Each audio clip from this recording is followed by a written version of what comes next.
சுவர்க்கத்தை ஒரு மனிதனுக்கு பெற்றுத்தரும். நபி ஸல்லல்லாஹு அலைஹி வஸல்லம் ஒரு நாள் மஸ்ஜிதுன் நபவியில சொல்றாங்க, இந்த வாசல் வழியாக ஒருத்தர் வருவாரு, ஒரு சொர்க்கவாசி. அதே மாதிரி ஒரு அன்சாரி சஹாபி வர்றார்.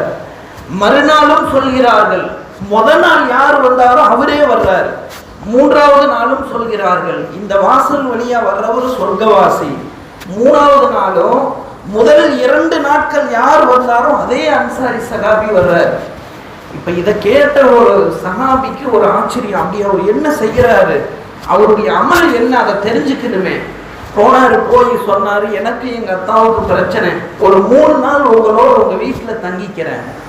எனக்கு இரவுல அவரு கூட தூங்குறாரு, தூங்கி போர்வை போட்டிட்டு முழிச்சே இருக்கிறாரு. இவர் என்ன செய்யறாருன்னு பார்க்கணும். அவரு ஒன்றும் சொல்லல, துவாவோ சொன்னாரு, படுத்தாரு, தூங்கிடுறாரு.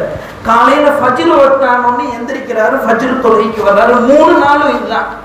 இவர் நினைச்சாரு நைட்டெல்லாம் நின்று தொழுகுவாரு போல, அதனாலதான் நபி இவரை சொர்க்கவாசின்னு சொல்லி இருக்கிறாங்க, அல்லது விடாம நோம்பு வைப்பாரு போல.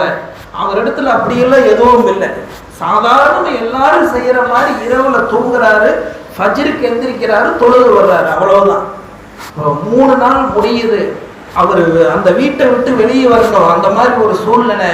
இப்ப அந்த வந்தவர் கேட்டாரு, எங்க அத்தாவுக்கு எனக்கு எந்த பிரச்சனையும் இல்லை, நான் வந்த நோக்கம் இதுதான். 3 நாள் நபி ஸல்லல்லாஹு அலைஹி வஸல்லம் மஸ்ஜிதுன் நபவியில் இப்படி சொல்றாங்க, இந்த வாசல் வழியா ஒருத்தர் வருவாரு, ஒரு சொர்க்கவாசின்னு.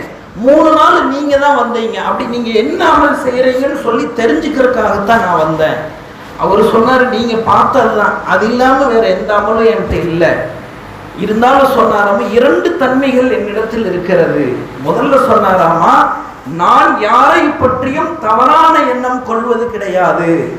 இரண்டாவதா சொன்னாரு, அல்லாஹ் தஆலா யாருக்காவது ஏதாவது ஒரு அருட்கொடையை தந்தால் அதை பார்த்து நான் பொறாமை கொள்வது கிடையாது. அந்த வந்த சஹாபி சொன்னாரு, நபி அவங்க 3 நாள் உங்களை சொர்க்கவாசின்னு சொன்னதுக்கு காரணம் இதுதான்.